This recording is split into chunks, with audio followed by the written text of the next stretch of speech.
Hello दोस्तों, मेरा नाम है सिद्धार्थ सिन्हा और ये जो वीडियो है आपका principles and practice of banking का यूनिट नंबर 4 है।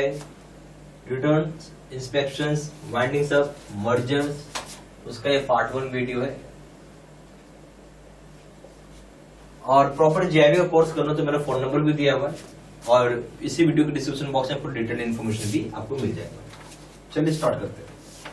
तो बोलता है क्या कि हर एक साल या वो दिन जो कि सेंट्रल गवर्नमेंट बोलेगा, हर साल, एक साल में 12 महीने होते हैं, और या फिर कोई डेट, स्पेसिफाइड डेट आपको सेंट्रल गवर्नमेंट डिक्लेयर करती है, उस दिन को हर एक बैंकिंग कंपनी को पब्लिश करना पड़ेगा, या बोल सकते हैं कि प्रिपेयर करना पड़ेगा बैलेंस शीट को, प्रॉफिट लॉस अकाउंट को।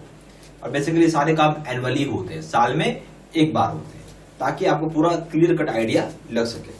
ठीक है, हम ये बोल सकते हैं हर एक बैंकिंग कंपनी प्रिपेयर करता है अपना balance sheet, profit loss account annually, basically end of calendar year के, हर साल के आखिर में करती है, या एंड ऑफ 12 मंथ्स, या जो डेट सेंट्रल गवर्नमेंट बताएगी उस डेट को। इस बात को हम लोग यहाँ पे एक पॉइंट बना के लिख लेते हैं कि every banking company has to prepare its balance sheet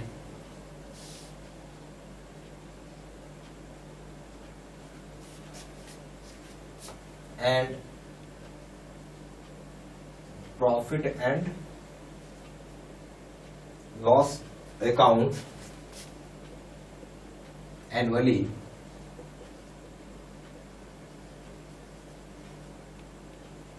as at the end of the calendar year.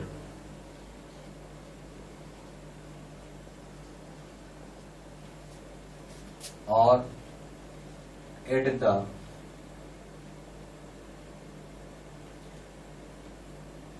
end of 12 months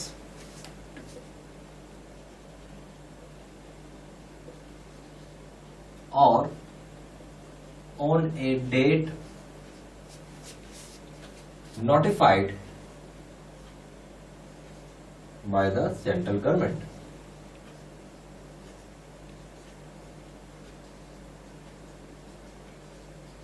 ठीक है, तो बेसिकली हर एक बैंकिंग कंपनी जो है ना, वो प्रिपेयर करता है balance sheet, profit and loss account annually, यानी साल में एक बार। इसको ध्यान दीजिएगा, कब करेगा? एंड, आखिरी में कैलेंडर ईयर का, या एंड ऑफ 12 मंथ, या कोई डेट जो कि नोटिफाई किया गया हो सेंट्रल गवर्नमेंट के द्वारा। ठीक है। अकाउंट्स जो भी होंगे बैंकिंग अकाउंट्स को, उसको बैंकिंग अकाउंट हो, कंपनी अकाउंट हो, कोई भी अकाउंट हो, उसको ऑडिटर्स के द्वारा ऑडिट करना जरूरी है।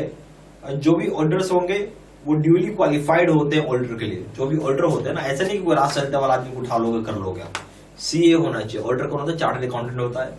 और ऑडिटर बेसिकली एकदम क्वालिफाइड होता है ऑडिटर के लिए, कंपनी के लिए। वही आदमी आपका अकाउंट ऑडिट करेगा। ठीक है, इसको भी आप लिख सकते हैं, the accounts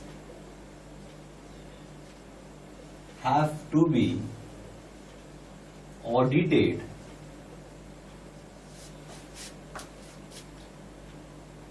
by auditors duly qualified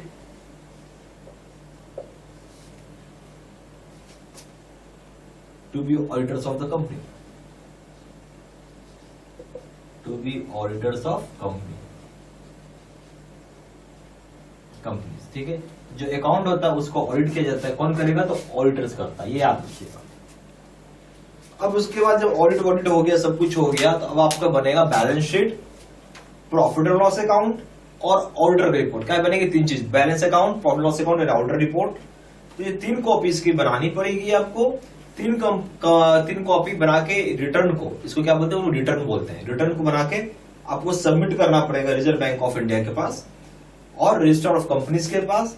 फिर बैंकिंग कंपनी फर्निश करती है और भी दूसरे तरह की रिटर्न, जैसे return on maintenance of cash reserve, return on आपका मेंटेनेंस लिक्विड एसेट, बहुत सारे रिटर्न्स होते हैं, उसको भी देना पड़ता है, बताना पड़ता है। तो यहाँ पे 3 कॉपी होगी, क्या चीज की, balance sheet, profit and loss account, audit report. इसको 2 जगह सबमिट करना है, एक तो आरबीआई के करेंगे और दूसरा रजिस्टर ऑफ कंपनीज क्या करेंगे, बैंकिंग कंपनीज को। इसके अलावा और भी दूसरे तरह के रिटर्न फाइल करने होते हैं, जैसे रिटर्न ऑन मेंटेनेंस है, ऑफ कैश रिजर्व है, मेंटेनेंस ऑफ लिक्विड एसेट्स है, ठीक है। इस बात को हम लोग लिख लेते हैं। कितनी कॉपीज हो गई, 3 copies of the bank, sorry of the balance sheet लिखे, of the balance sheet, profit and loss account,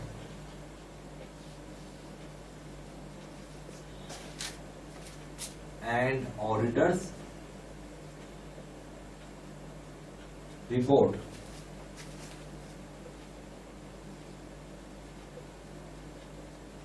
have to be submitted as returns to the Reserve Bank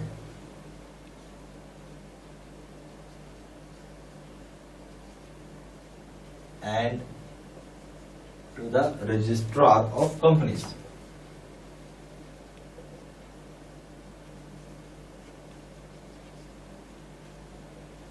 ठीक है, फिर देखिए, banking companies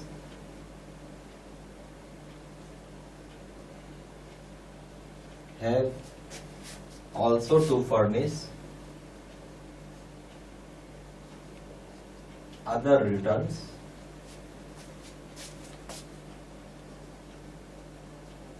like return on maintenance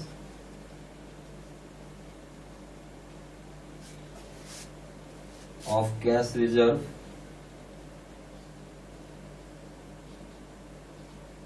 maintenance of liquid assets,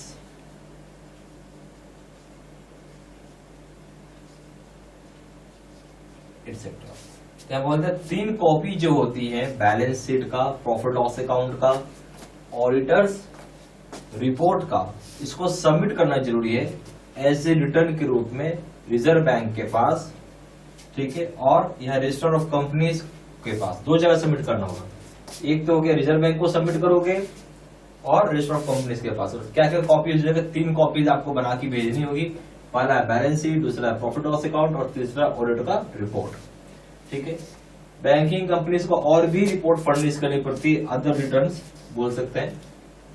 वो क्या क्या हो सकता है, जैसे ये एग्जांपल है, तो like return on maintenance of cash reserve, maintenance of liquid assets, ठीक है। फिर बोलता है जो बोर्ड फॉर फाइनेंशियल सुपरविजन होता है, क्या होता है बोर्ड फॉर फाइनेंशियल सुपरविजन, इसको सेटअप करता है आरबीआई। अच्छा, उससे पहले भी एक पॉइंट और है, तो यहाँ पे एक पॉइंट देखिए कि आरबीआई यहाँ पे ऑथराइज्ड है कि इंस्पेक्ट करेगा, कंडक्ट कर सकता है, स्क्रूटनी कर सकता है बैंकिंग कंपनीज को, उसके अकाउंट को और उसके बुक को। यानी आरबीआई के पास बहुत पावर है कंडक्ट करने का, सॉरी इंस्पेक्शन कंडक्ट कर सकता है, स्क्रूटनी कर सकता है बैंकिंग ऑफ कंपनीज का, उसके अकाउंट्स का, उसके बुक्स का। ये सारा पावर रिजर्व बैंक के पास है। तो हम बोल सकते हैं यहाँ पे कि रिजर्व बैंक इज ऑथोराइज्ड, ठीक है, to inspect, is authorised to inspect और conduct scrutiny of banking companies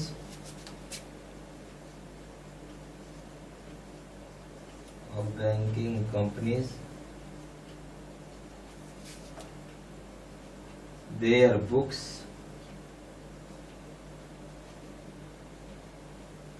and accounts, ठीक है। रिजर्व बैंक क्या है, रिजर्व बैंक का ऑथोराइज पर्सन होता है ठीक है, रिजर्व बैंक कौन है? ऑथोराइज्ड है कि क्या करेगा? इंस्पेक्ट कर सकता है, कंडक्ट कर सकता है, स्क्रूटनी कर सकता है बैंकिंग कंपनीज को, उसके बुक्स को और उसके अकाउंट्स को। ठीक है, ये सारा पॉइंट्स प्लीज लिखते चलिए।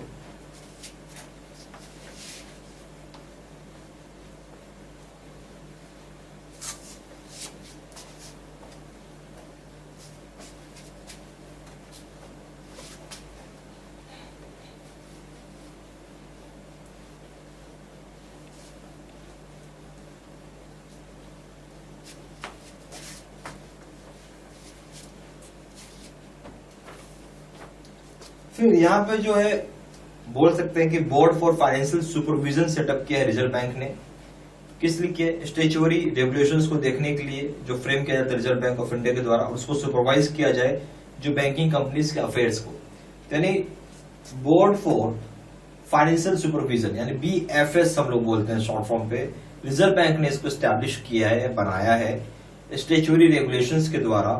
और वो इसलिए बनाया है कि रिजर्व बैंक ऑफ इंडिया का जो एक्ट है उसके हिसाब से बनाया है, जिसमें वो सुपरवाइज करेगा क्या? अफेयर्स ऑफ बैंकिंग कंपनीज को। बैंकिंग कंपनीज कैसे काम कर रहा है उसको देखेगा। तो बोर्ड फॉर फाइनेंशियल सुपरविजन, जिसको लोग बोलते हैं BFS, set up by the Reserve Bank by statutory regulations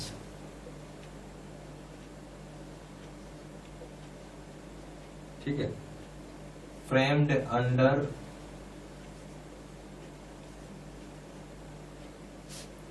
the Reserve Bank of India Act, Reserve Bank of India Act।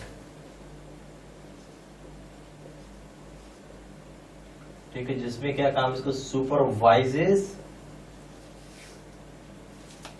The affairs of the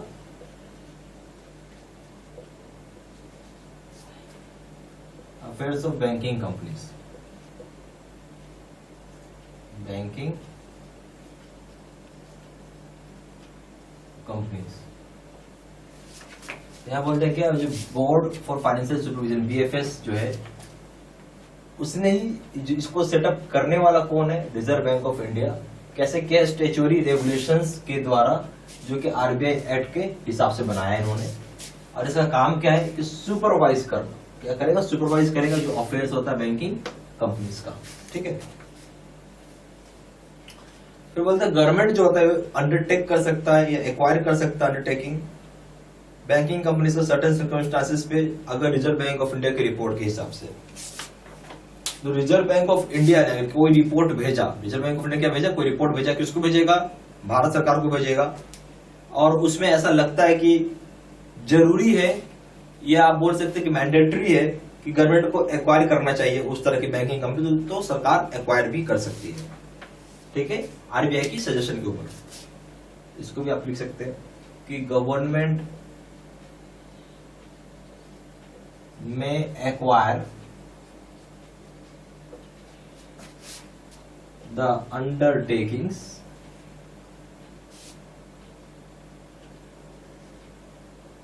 of banking companies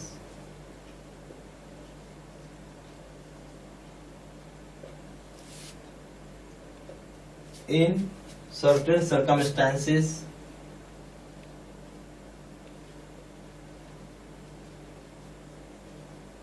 based on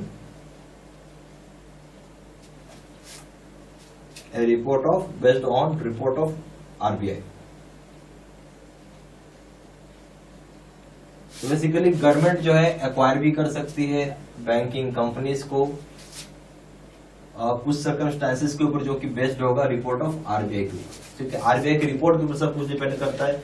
government RBI suggestion दे सकती है सरकार को, भाई आप acquire कर लीजिए इस तरह की बैंकिंग कंपनीज को, जहां पे वो परफॉर्म नहीं कर रही हो, बैंकिंग कंपनी से रूल्स एंड रेगुलेशंस नहीं फॉलो कर पा रहा हो सरकार का, RBI का, तो कर सकती है। ठीक है, यहाँ पे हमारे पास JIB के दो तरह के कोर्सेज हैं। एक PPT यानी कंप्यूटर स्क्रीन रिकॉर्ड होता है, जो कंप्यूटर स्क्रीन होती है उसको रिकॉर्ड करके आपको वीडियो बना के दिया जाता है। और दूसरा होता है face to face video course. जो अभी अपने वीडियो देखा है उसका नाम है face to face video course. ये सबसे बेस्ट कोर्स है। और ये अगर आप ये कोर्स करते हैं तो मान के चलिए कि आप फर्स्ट टाइम में ही पास करेंगे। सिंपल बोलूँगा, फर्स्ट टाइम में आप पास कर जाएंगे। हर आदमी को एक ही चीज़ चाहिए कि भाई फर्स्ट टाइम में ही पास करे, बार बार एग्जाम कोई देने का इच्छा नहीं रखता है। ठीक है, तो ये सबसे बेस्ट कोर्स मैंने आपको पहले बोला। मैं यही बोलूँगा यही कोर्स आप करें, सबसे रिकमेंड करूँगा ये कोर्स करने के लिए। सबसे ज़्यादा सेलिंग, पावरफुल और बेस्ट कोर्स तो खैर है ही, क्योंकि अगर पास करें फर्स्ट टाइम तो इससे बढ़िया क्या होगा। दोनों कोर्स में कंपेयर करें, दोनों जगह वीडियो लेक्चर कोर्स है, दोनों जगह केस स्टडी की वीडियो है। यहाँ पे 6000 से क्वेश्चन बैंक है, 13500 क्वेश्चन बैंक है। यहाँ पे 30 मॉक टेस्ट है और दोनों जगह रिविजन नोट्स है। वैलिडिटी की बात करें, वैलिडिटी जो है लाइफ लॉन्ग है। जब तक पेपर क्लियर नहीं होगा तब तक कोर्स कर सकते हैं। पेपर 1 प्रिंसिपल्स करेंगे दाम है 600 रुपये, यहाँ 1200 रुपये। पेपर 2 करेंगे इसका दाम है 800 रुपये, यहाँ पे 1500 रुपये। पेपर 3 करेंगे इसका दाम है लीगल, इसका दाम है 600 रुपये, इसका दाम है 1200 रुपये। और कॉम्बो पे करेंगे यानी तीनों पेपर एक साथ मिला के करेंगे इसका दाम है 1500 रुपये और यहाँ पे दाम है 3000 रुपये। ज़्यादा जानकारी के लिए फ़ोन कर सकते हैं। फ़ोन नंबर हो जाएगा 4 times 9685127। दूसरा नंबर है 7827546946।